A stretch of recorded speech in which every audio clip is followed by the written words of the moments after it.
Assalamualaikum warahmatullahi wabarakatuh. Baik, perkenalkan, nama saya Muhammad Ali Rijal Juhaedi, kelas C, tentunya semester 3. Kali ini saya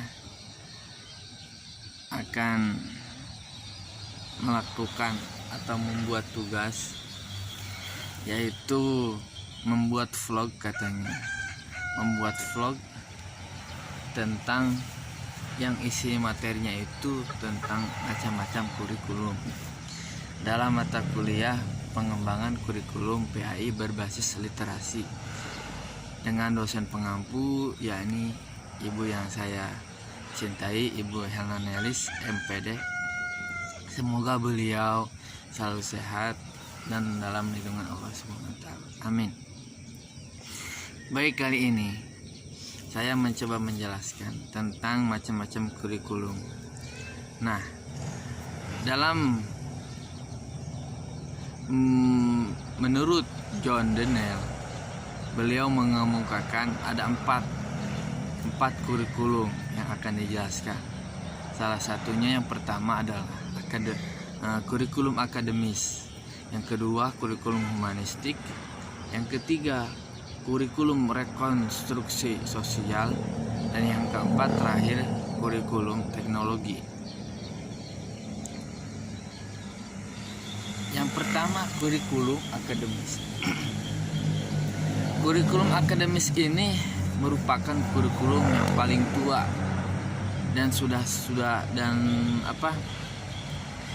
dulu sudah dilakukan.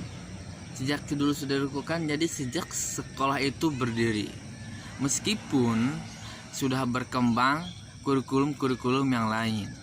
Nah, kurikulum akademis ini lebih pandangannya terhadap ilmu pengetahuan. Jadi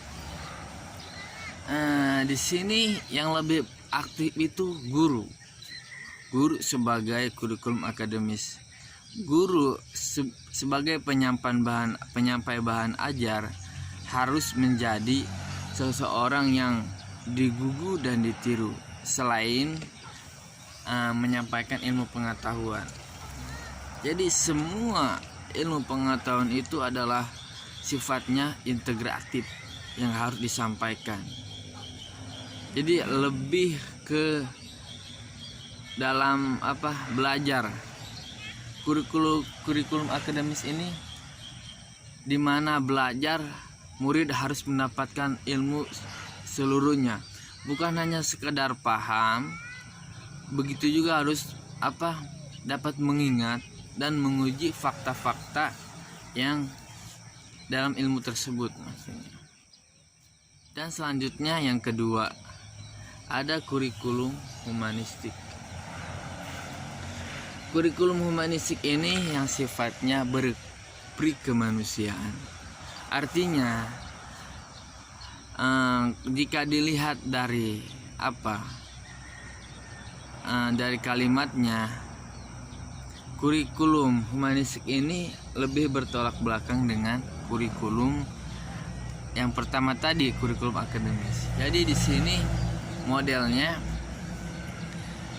siswa yang aktif dalam menerima ilmu pengetahuan dan juga harus bisa menyampaikan ketika ilmu yang disampaikan oleh guru itu dia bisa menerapkannya terhadap masyarakat.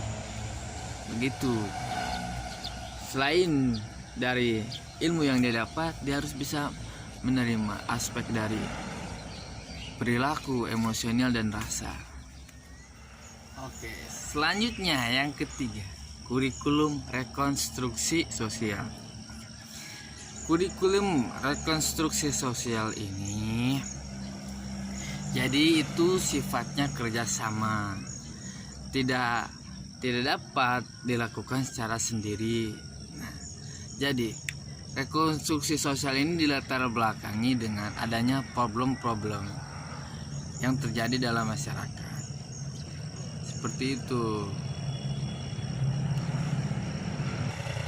Nah, kemudian dengan adanya rekonstruksi sosial ini, siswa dapat berinteraksi sesama kesepakatan dan kerjasama bersama siswa dengan siswa, siswa dengan guru, dan juga siswa dengan lingkungannya, sehingga problem-problem yang terjadi dalam masyarakat bisa dipecahkan dan membuat suatu keputusan.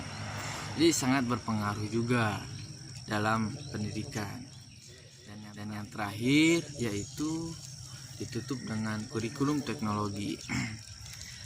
Dari kurikulum teknologi ini dapat menyelesaikan tuntutan kebutuhan tenaga yang terjadi pada siswa. Ada 2 bentuk kurikulum teknologi yang dapat kita lakukan. Salah satunya yang pertama ada secara bentuk perangkat keras yaitu hardware, atau perangkat lunak yaitu software.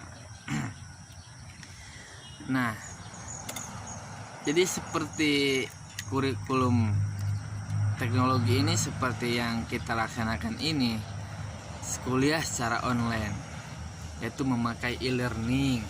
Itu alatnya. Jadi ada 2. Kurikulum teknologi ini ada 2 bentuk. Ada kurikulum yang ditinjau sebagai alat, ada kurikulum yang ditinjau sebagai sistem. Kalau sebagai alat hanya untuk menunjukkan keefisiensi dalam belajar. Dan kalau sistem, semua sistemnya diubah menjadi sistem teknologi itu, seperti e-learning kan. Belajarnya kita di aplikasi e-learning, mengirim tugas di situ, tidak harus mengirim tugas ke kelas juga situ. Oke, sekian video kali ini atau vlog katanya, yang bersifat sederhana, pasti ada kekurangannya, mohon maaf. Kurang lebihnya mohon maaf. Wabillahi taufiq wal hidayah. Wassalamualaikum warahmatullahi wabarakatuh.